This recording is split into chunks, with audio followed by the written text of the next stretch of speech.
for our current global world. As mentioned, I represent the Keizai Doyukai, which is the Japan Association of Corporate Executives.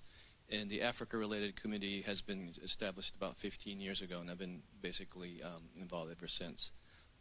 This is my fifth ticket, I think, to be participating, and I must say it's probably the best ticket I've ever seen in terms of the participation from the private sector. But having said that, though, for this session, I think TCAD, we know what it stands for. It stands for Tokyo International Conference on African Development. But with the moderator's prerogative, I think for this session, I think I want to rename TCAD. The TI, I think we should change into Trade and Investment Conference on African Development. And to entice even more private sector to get involved in this process. Now, in that process, coming from Japan, we all know it's going to be a growing, youthful, growing middle class, and there are a lot of opportunities, of course. But as a continent, it's very large, and there are large countries within that continent, but there's 54.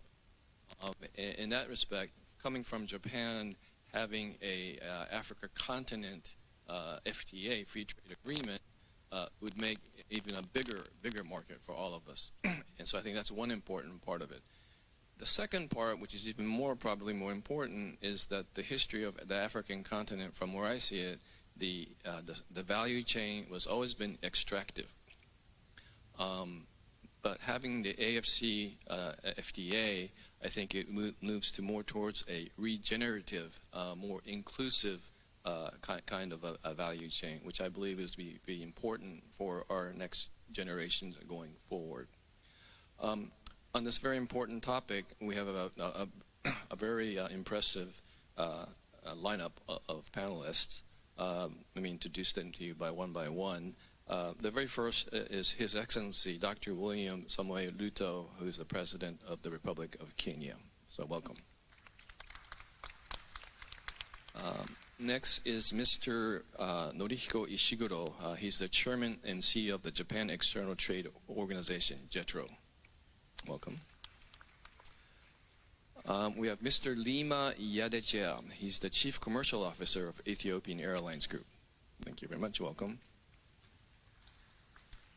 And we have Mr. Kenji Takaku. He's the Senior Manager and CMO of the Unicharm Corporation. And finally, we have Mr. Cass Kavidia. He's the B20 Sherpa. So welcome. Okay, so for our opening remarks, I would like to invite His Excellency, if you would like, please. Thank you very much, moderator, for this very important meeting and discussion on one of the most powerful tools of development in our continent. Two fundamental issues are central to the growth, the development, and the progress that we make in our continent. Number one is integration. The free movement of goods, services, and people. The challenge that we've had over the years is the interconnectedness of Africa. Challenges of travel from one country to the other, either by air, by sea, or by rail, or by road. Progressively working with partners like JICA, we've made progress. Not as much as we could, but we have made significant progress in modernizing our ports. For example, modernizing the port of Mombasa to make it much more efficient for purposes of moving goods and services around our continent. We are invested in transport networks. At the moment, we are discussing the building of the railway from Kenya to Uganda to DRC, and finally to join it to the other side on the Atlantic. and many other transport routes. So importantly, to connect Africa is of significant importance, and I must congratulate Japan for participating in connecting our continent. Secondly, is to make sure that we have a policy environment that supports and promotes intra-Africa trade. Today, intra-African trade is around 15%, compared to 60% in other regions, including in Asia, here in Asia. And therefore, the signing of the Africa Continental Free Trade Agreement, that was a milestone agreement, now signed by 47 countries, establishes the mechanism for us to remove barriers, to facilitate movement of goods and services around our continent. It is estimated that with the full implementation of the Africa Continental Free Trade Area, we should be able to unlock $450 billion of trade. We should be able to lift up to 30 million Africans out of poverty, and we can move our continent in the right direction. Kenya, for example, has taken the policy position that to facilitate the movement of people and goods and services, we have not only signed into the Africa Continental Free Trade Area to eliminate barriers, we've signed into the East African Community, we've signed into the tripartite agreement, and also COMESA, to build Africa into one single trading bloc with 1.4 billion people and a GDP of $3.7 trillion. And additionally, as Kenya, we have removed visa requirement for any African coming to Kenya to make it possible for Africans, for citizens, for our continent to move freely and to eliminate unnecessary barriers that ultimately impedes trade, impedes movement of people, and reduces transition of services and other requirements that facilitate the development of our continent. Finally, is to work on instruments that also facilitate trade with other nations. Signed the EU Economic Partnership with the EU. We will be having a meeting as the Africa Union next month in November in Angola to discuss trade relations between Africa and the European Union, the 27 countries in the European Union. We are renegotiating AGOA with America. We are signing other agreements with other countries. And TICAD provides us an opportunity for us to have a conversation with this great country, with Japan, so that we can equally look at eliminating barriers that impede trade between Africa and Japan. A case in point is a discussion I had with the Prime Minister of Japan 2 days ago on looking at how we can remove barriers on our agricultural goods that come to this country. Kenya exports tea, coffee, horticulture, macadamia, avocado to many European countries. But unfortunately, we still have barriers of trade of our agricultural goods to Japan. We are looking forward to use the TICAD framework to negotiate as Africa so that we can have greater market access to Japan, to Asia, and use Japan as our friend to launch our way into the Asian market. And that is what brings us here to look at regional trade, intra-Africa trade, and to use it to drive our progress, our prosperity, and our business.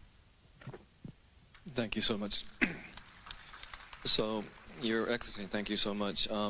Obviously, Kenya is in the leadership position on the African continent, but having that leadership for the entire region for this free trade agreement is, I think, is a very important message to send to our government as well. Thank you so much. May I turn to Mr. Ishiguro from JETRO, and congratulations on a very successful business exhibition, which I thought was wonderful. But please make your opening remarks.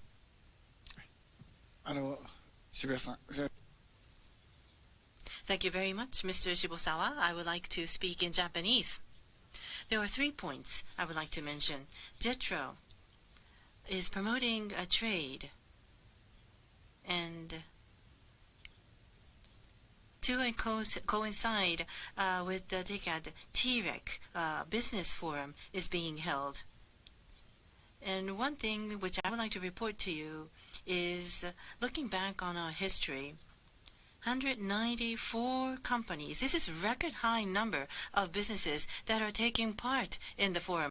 194 businesses. This is the number I would like to report, of which 133 are participating for the very first time. So what I want to share with you as point number 1 is the Japanese businesses' interest in the African market is rising.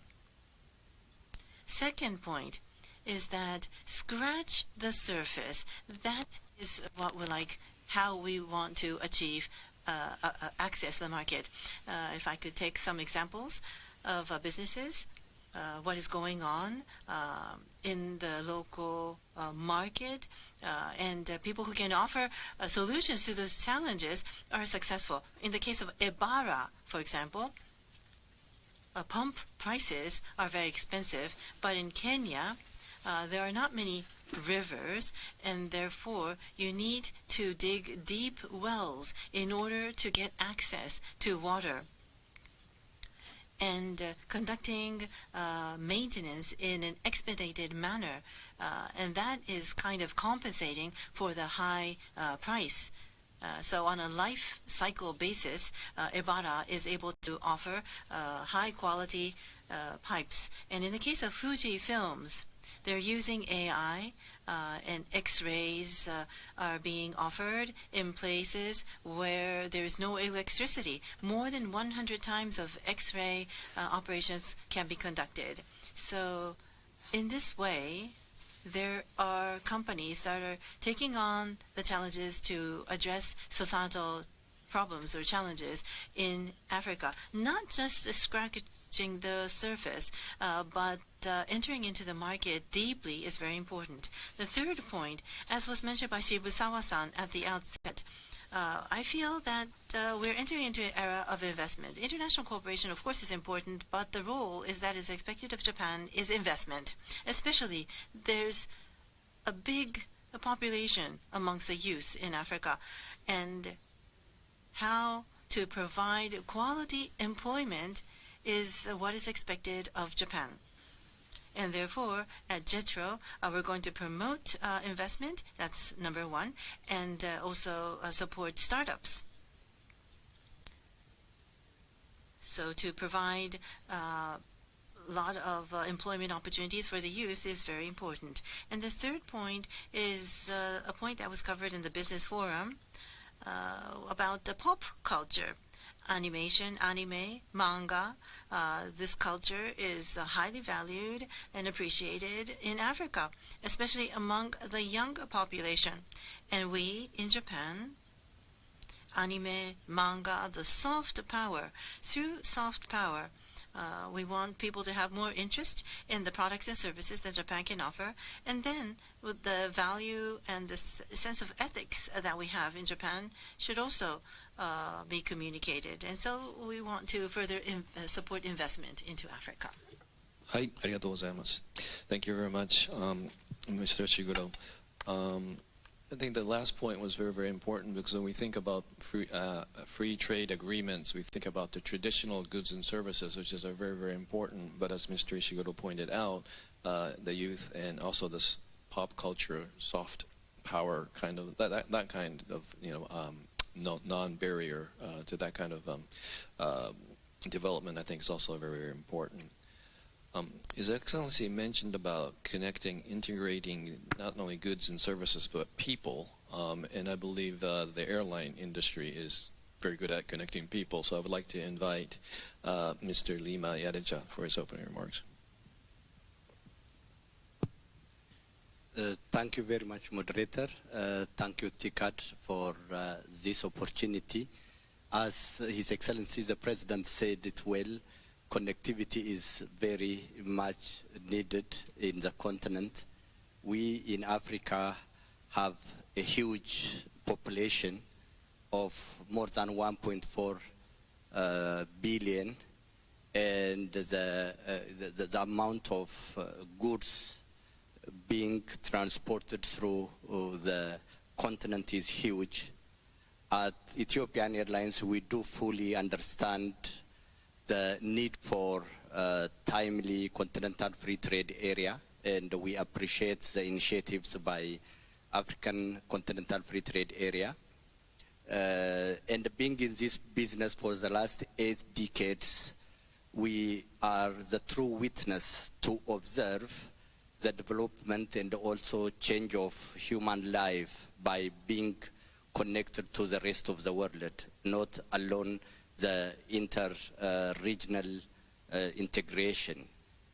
When we start flying from the east to the west, we observed a huge movement of indigenous African way of doing business between the regions that enabled Africans to discover their true indigenous identity and do business around that very unique characteristics.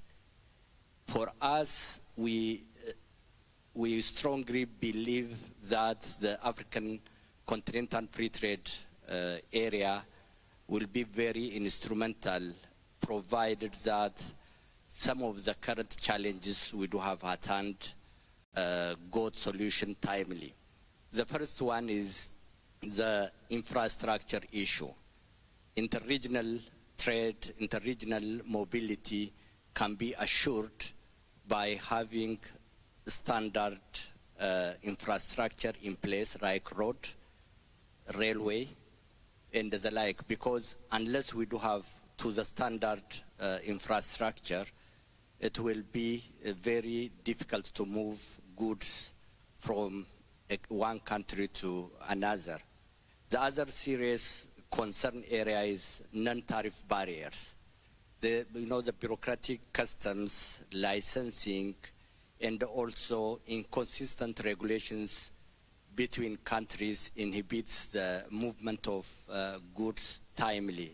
In today's world, time is very important, and the faster we can transport goods along the borders, the better the acceptance and the productivity will be. Therefore, the non-tariff barriers need to be properly looked into. The other issue that encounters is fragmented industrial policies. The industrial policy in one country will not match with the policy in other country. For example, Ethiopian industrial policies are not aligned with that of Kenya or Burundi or Rwanda, and hence whatever we produce in one country might not go without hassles to the other country. The other serious concern area is limited access to finance. In cooperation with companies like JETRO, we need to improve access to finance for young, energetic, and educated Africans. We do have very strong workforce. We do have very talented, young, educated personnel. Therefore, having access to finance will enhance. Unless we provide them access, a good access to finance, this will remain to be a challenge. The other issue will be skill and the technology gap. In universities across Africa, we can easily teach the theoretical part of the science, but having hands-on personnel need a practical exposure and also training through technological guidance. Therefore, working in these areas might enable the movement of goods across African borders. Equally, it is important when it comes to human mobility to have a free visa or African Union's free movement protocol to be in place and ratified by African countries. His Excellency the President clearly said that Kenya is doing a great job in this regard. Thank you very much. Under your leadership, we saw that we Africans can easily go to Nairobi and do business. As said earlier, we do have a strong interest in startups in Kenya. Those kind of free movement are very vital in order to enable the spirit of African continental free trade area. It is equally important to have a standardized educational curriculum in the African continent. Today, a university graduate in Addis Ababa might not be able to got a license and enter into professional exercise in Nigeria or in Mali or in Senegal because the curriculums are different, and hence it is really important to have a standardized curriculum when it comes to training requirements along the continent. The other issue is also information lack on labor market data. If Ethiopia made available their requirement when it comes to labor, and if Kenya is able to provide that kind of human resource, or if Ethiopia is ready to export its labor to Kenya and Kenya do the same, it will enable the spirit of the African continental free trade area. At Ethiopian Airlines, we are always working hard to address the issue of logistics. We are currently flying to more than 64 cities in Africa, and wherever we go, we saw that the challenges, especially in non-tariff barriers, is really challenging us a lot, and it hinders the development of Ethiopian Airlines. Therefore, as a company, we strongly advocate the single African air transport market, SATM, and also we are highly investing and also working around the policymakers when it comes to the enablement of the African continental free trade area. Thank you. Thank you so much. Your comments reminded me of Japan's success in our development, and it was basically based on infrastructure of air, road, and rail. And if we imagine Japan had tariffs on 7 prefectures, it would have never, developed in the way it was. But I think at the very end, I thought it was very important because we could have all the agreements in place for free trade, but unless you have the human capital to deliver based on that, I think that's a very important point. Thank you so much. I would like to turn to the business sector regarding this topic, and initially I would like to ask Mr. Takaku from Unicharm for his comments. はい、皆さんこんにちは。 Thank you very much. I am Takaku from Unicharm. I want to start by thanking for giving me this opportunity to speak. Thank you very much, Shibusawa-san, for having me in this panel discussion. So I want to speak along the theme of this panel discussion, promoting inter-regional African integration and connectivity within and beyond Africa. I would like to speak from the perspective of a private company. But before that, let me introduce you to Unicharm. We provide diapers for babies and adults and sanitary products in developing nations and advanced nations. To address societal challenges, we are operating across 80 countries around the world. In Asia, we have #1 share, and globally we have #3. We are #3 in terms of market share. We're very grateful to say that 70% of our business comes from international business. Entering into the African market started from 2012 when a local subsidiary was established in Egypt. It is a very big entity with production facility. Language, culture, those are the reasons why the Egyptian entity is overseeing Northern Africa. But as you know, Sub-Saharan Africa, with a population of more than 1 billion, it is a very attractive market. However, there are 47 markets, countries. There are so many countries in Sub-Saharan Africa, and therefore making effective use of limited resources is necessary. We have our own index, KPI, stability and growth of the economy, population, and safety, business infrastructure, life infrastructure. Those are the indices that are used and are scored, and we're focusing on 5 countries in rolling out our business. Kenya, Cote d'Ivoire, Ghana, Nigeria, South Africa. These are the 5 countries that have been selected. 2023 and beyond, as you can see, this is a product that is dedicated to the African market. And moreover, this year, by the end of 2025, fiscal year 2025, in Kenya,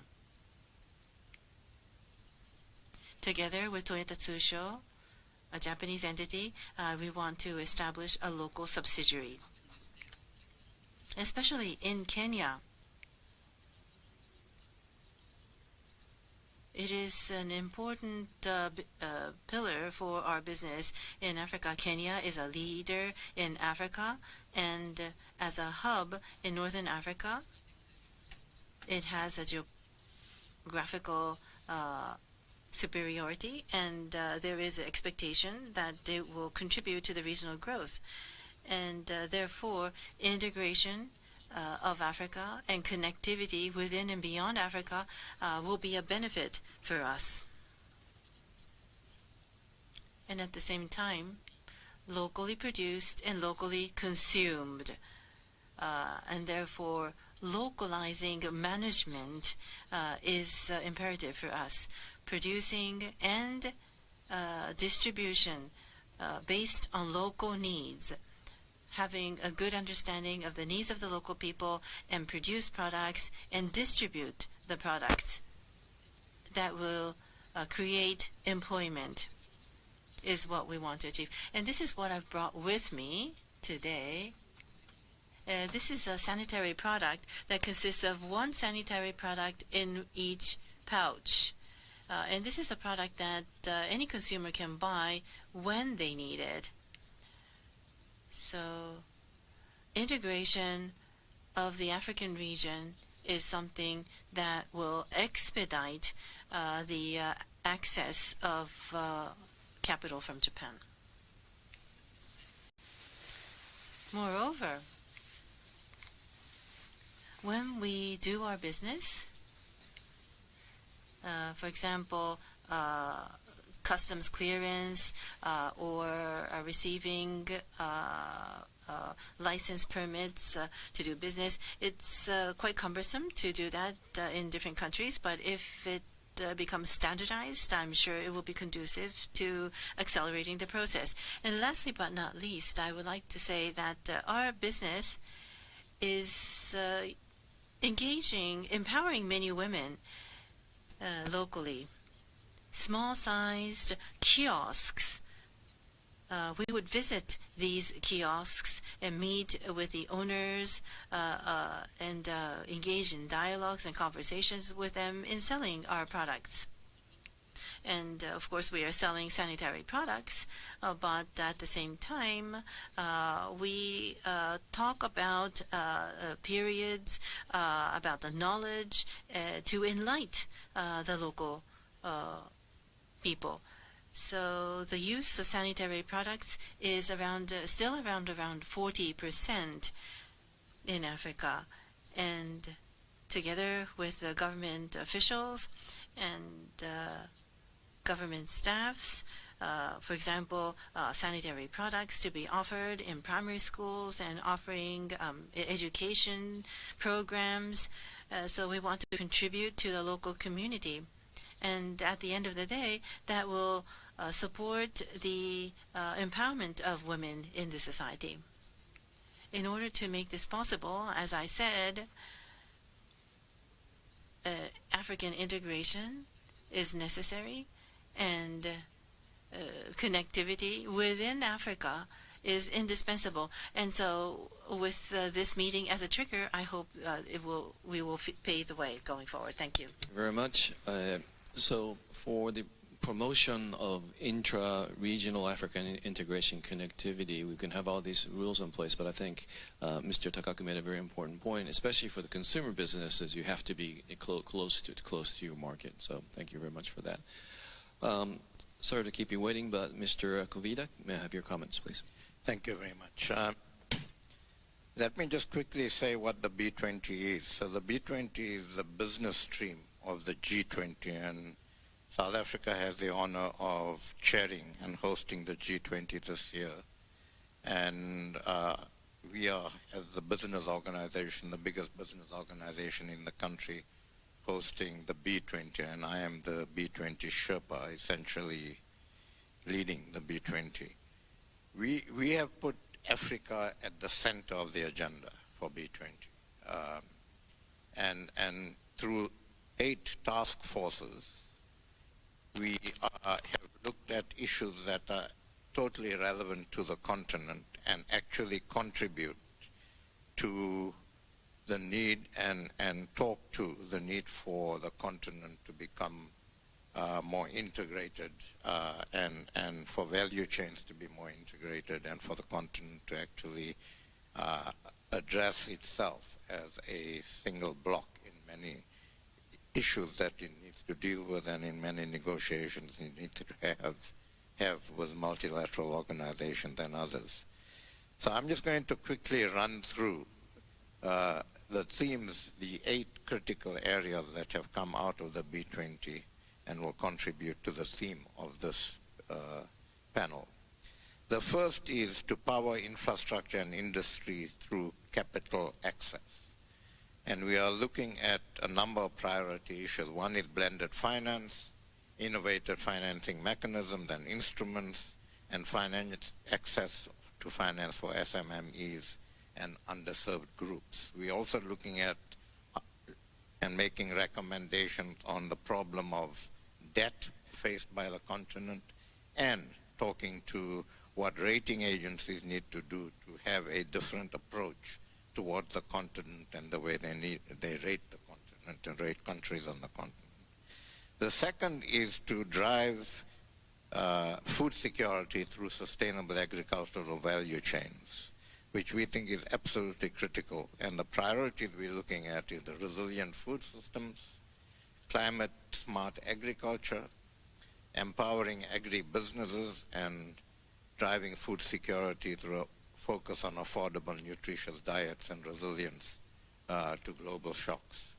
The third one is to build sustainable and climate responsive economic systems. And here the priorities are to mobilize climate finance at scale, to accelerate renewable energy and technology adoption, and to ensure inclusive growth by enabling SMEs and underserved groups to benefit from green transitions. The fourth one is to empower Africa's digital and skills transformation. And here the priorities are to invest in digital infrastructure and connectivity, to equip the workforce with future-ready digital skills, and we have one of our strengths as a continent is the young population we have. We need to equip that population with future-ready digital skills so that it contributes to the continent and contributes to other parts of the world, and to leverage responsible technology and transparency. The fifth one is to unlock Africa's industrialization in the critical minerals value chain and other areas. And here the priorities are to scale sustainable mining and local refining, to address energy and logistics gaps, to strengthen governance and policy frameworks, and to generally reindustrialize Africa so that we actually create jobs and we actually value add on our minerals and concentrate on localization of products. The sixth theme is to foster business resilience and market stability. And here we want to looking at enforcing governance and anti-corruption measures, looking at rules-based trade and how we promote that, and looking at SMMEs and regional integration by harmonizing regulations. The seventh is to unblock investment and growth through well-designed public-private partnerships, which we believe are critical to growth on the continent. And here the priorities are to build transparent, trusted public-private partnership frameworks, to mobilize private capital for infrastructure, and to promote regional public-private partnerships and local capacity building. Finally, the eighth priority is to build competitive markets by empowering women, upgrading SMEs, and championing safe workforces. Priorities here are to empower women through targeted policies, leadership opportunities, and entrepreneurship support, to drive inclusive growth, strengthen SMEs with finance, technology, and market access, and to champion safe, equitable work environments.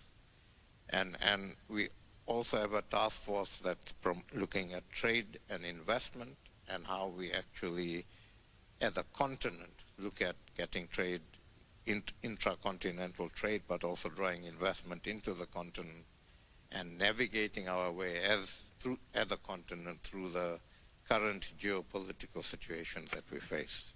I'll leave it at that for now. Thank you. Thank you so much. The 8 points that you made resonates with me because a lot of it is, at Keizai Doyukai, we're launching a impact fund into Africa from Japan. The investors being the Japanese corporates and hopefully some financial institutions and public-private sector, hopefully partnership there as well. So hopefully we can provide that new capital mobilization that you mentioned. Your Excellency, I would like to come back to you, if it's okay. You already mentioned this in your opening remarks, but assuming a full implementation of the African continent free trade agreement, there are many benefits, obviously, but what is the key benefit for the private sector business that's already operating, you think, on the continent?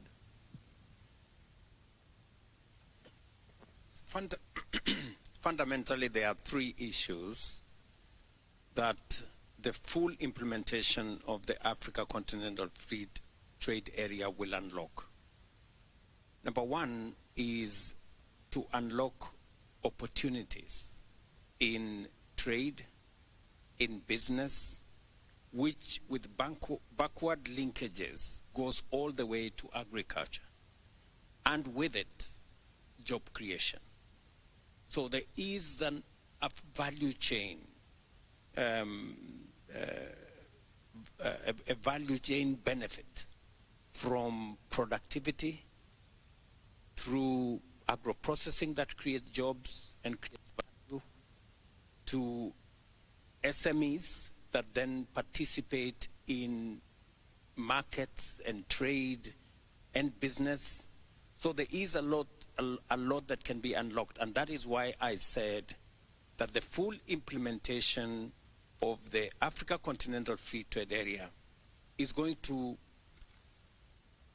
add additional income of up to $450 billion and has the potential to lift up to 30 million Africans out of poverty in the following manner.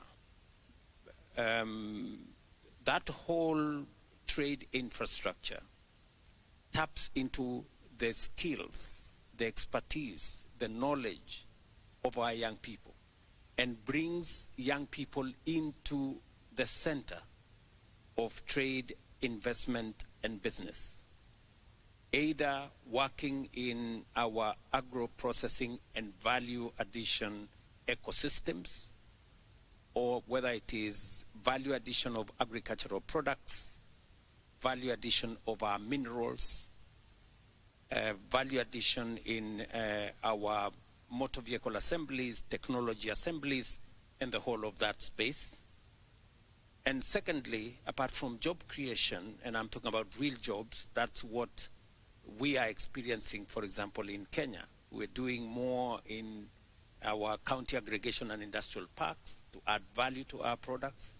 We're working with the special economic zones to add value to our products, both for consumption locally and for trade with other countries. That's number one. Number two, it brings the private sector into the equation. And with it, private sector expertise, private sector capital to support the whole growth of the African continent. Private sector will come in as processors. They will come in as traders. They will come in as logistics. They will work with institutions or corporations like Ethiopian Airlines, Kenya Airways. These are corporations that will benefit in enabling logistic movement of the products we produce in our continent. And therefore, it benefits the young people of our continent, and Kenya and Africa, for that matter, being a very young continent, there is need to deliberately create opportunities for work. Number two, there is also need to deliberately support micro, small, and medium enterprises run by young people, run by women, and everybody in that ecosystem by leveraging on private sector expertise and private sector capital. And then finally, it translates into economic activity, it translates into wealth generation, wealth creation, and finally dovetails into the prosperity of our continent. And Kenya and Africa contributing meaningfully to global trade. As we talk today, Africa contributes only 3% of global trade. Yet we have 1.4 billion people. That is not commensurate with what our wealth and our contribution should be. And therefore, the full implementation of the Africa Continental Free Trade Area holds a special place in job creation, in driving our micro, small, and medium enterprise ecosystem, in creating wealth, and in eventually making Africa prosperous. And that is why we are invested in making sure it works. In November this year, in Angola, we will be discussing the reform of the Africa Union to be a fit-for-purpose organization. My colleagues, African heads of state and government, chose me as the champion for the reform of these institutions. And we are aligning our institutions so that they better serve our continent, our young continent, to better serve the young people that we have in our continent. And therefore, we are focused on making sure that working with partners like Japan and other partners, and as I told you, we will not only be having this conversation with Japan, we will be having this conversation with the US, we will be having this conversation with the EU, because we believe there is value that Africa can bring into the equation. Value of the assets that we have, whether it is our agricultural land, value that we have in our natural minerals, value that we can bring of our big market, and especially realizing that 1 in every 4 people in the world will live in the African continent by 2050. So we will form the largest market, and it is us as leaders of today to prepare ourselves and the entire space to be ready for the Africa that we are looking forward to in the very near future. Your Excellency, thank you so much. Seemed like to me, thank you. the private sector, I think the role, as I mentioned, is all about value creation. So that's what it leads to, I believe. Ishiguro-san, the same question. In full implementation, what does it mean for the private sector?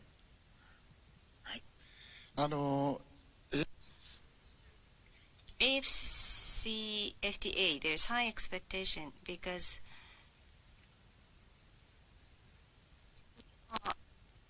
but same thing has been said, 1.4 billion of population, GDP. Africa is already 70% of ASEAN GDP, but unfortunately that's divided between 54 countries, and it's difficult for Japanese companies to grasp as a whole.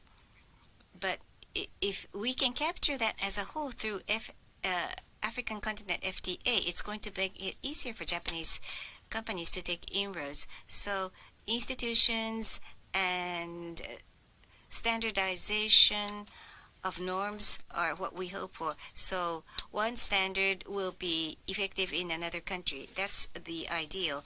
And also supply chain will be established in that context. It's something that already occurred in ASEAN, but unfortunately Thai and Cambodia are in conflict. But Thai plus one kind of supply chain was established in ASEAN, and with AFCFTA, we could also expect such a model to emerge in Africa. Japanese companies investing in Africa and creating new values. That's what we are expecting. Thank you. So, thank you. We know about the benefits, but let's talk about the challenges for this, interregional value chain in human mobility. And I'm going to ask the question to our representation from business in Unicharm and Ethiopian Airlines. So Takaki-san, maybe you could start.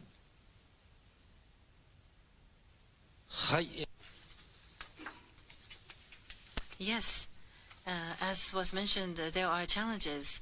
For example, early implementation of AFCFTA. This, I think, is what we hope for. For us in the private sector, when we think of doing business in a country, we will be making big investments up front. We are in the equipment business, and therefore, for stable business operation, a certain scale is indispensable, and therefore doing business, it's not really about doing business in one country. How we can use that country as a gateway to do business in more countries. That is an important mandate for us. There are inefficiencies in the African continent, but with the full implementation of the FTA, there will be a value chain that will be built, and therefore big opportunities for business to thrive. In addition to tariff, there is the approval system, which is different by country. From our factory in Egypt to West Africa, if we want to ship products, we need to go through the approval process in each country, and this process has to be addressed in every country we enter into from scratch. It could take a year at times. So I will be looking forward to addressing this matter so that there is more of a harmonization or standardization, and be more simplified so that it is more conducive to building a value chain. Especially when it comes to infrastructure and education, talent development, working hand in hand between the public and private sector, it's very important. Unicharm, a Japanese company, we want to grow together with Africa, and we will conduct management, locally based management, to contribute to the development of the local community economy and generate employment to enhance the living standards of the local community. That is all for me. Thank you. Mr. Lema, may I invite your comments? Yeah, thank you very much. We at Ethiopian Airlines strongly believe, for a fact, we say we know Africa by heart. because we are in the continent doing business, as I earlier said, for the last 8 decades.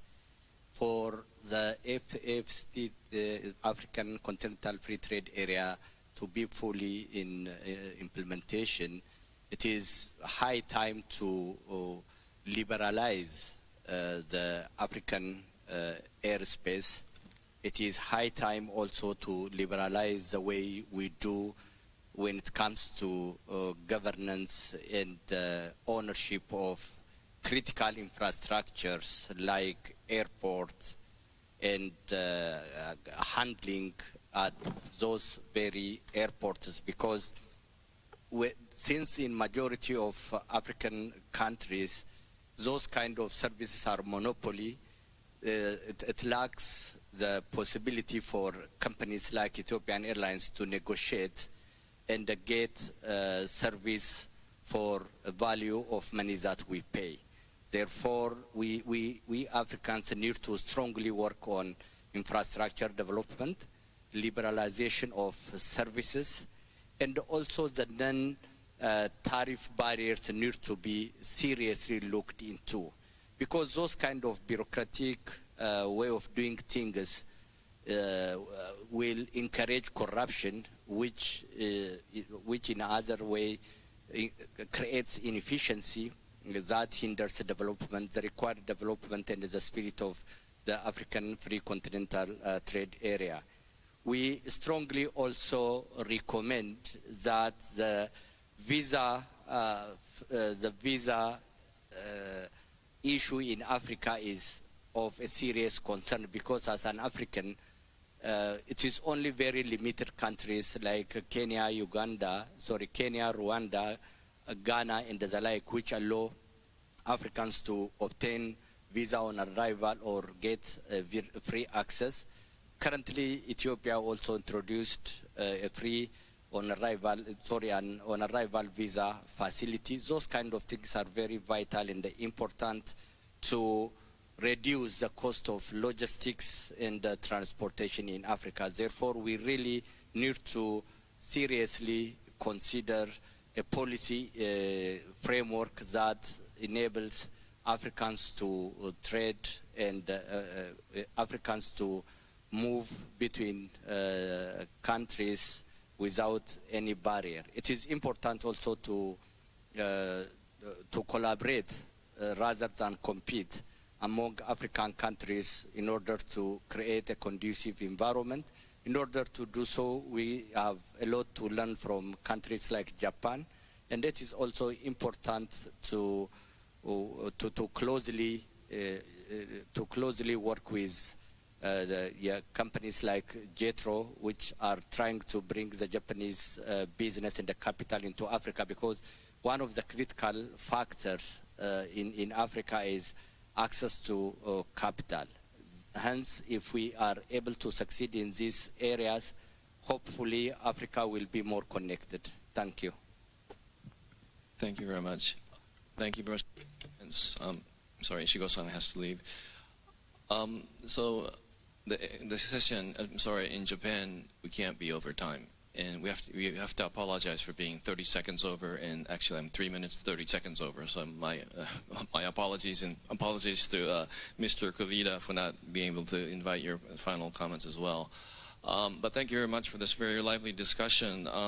Actually, the one comment that I would like to close with is we're talking about free trade agreement, but I think the very important comment by Mr. Lima in his opening remarks is everybody has their indigenous identity.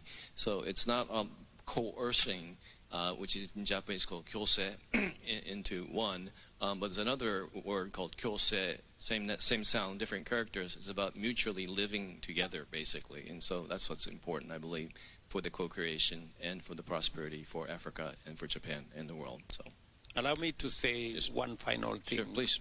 Moderator. In our audience is our Deputy Chairperson of the Africa Union Commission. And part of the reform that we are working on is exactly to address the challenges the private sector is raising, that we should have a unified, standardized approach where business can, like a one-stop shop, for Africa to be able to speak with one voice. And the reform that we are undertaking at the Africa Union Commission is so that we can give greater leeway and power for the Africa Union Commission to speak for Africa, to act for Africa in a unified manner. And the Africa Continental Free Trade Area will create a bigger pool and a larger market and standardized mechanisms that would allow private sector to thrive as we drive trade in our continent. And I'm sure our Deputy Chair will pick it up as we work on the reform process. Okay, Your Excellency, thank you very much for your closing remarks, and the session is closed. Thank you so much. ありがとうございました。Thank you very much. So please give them another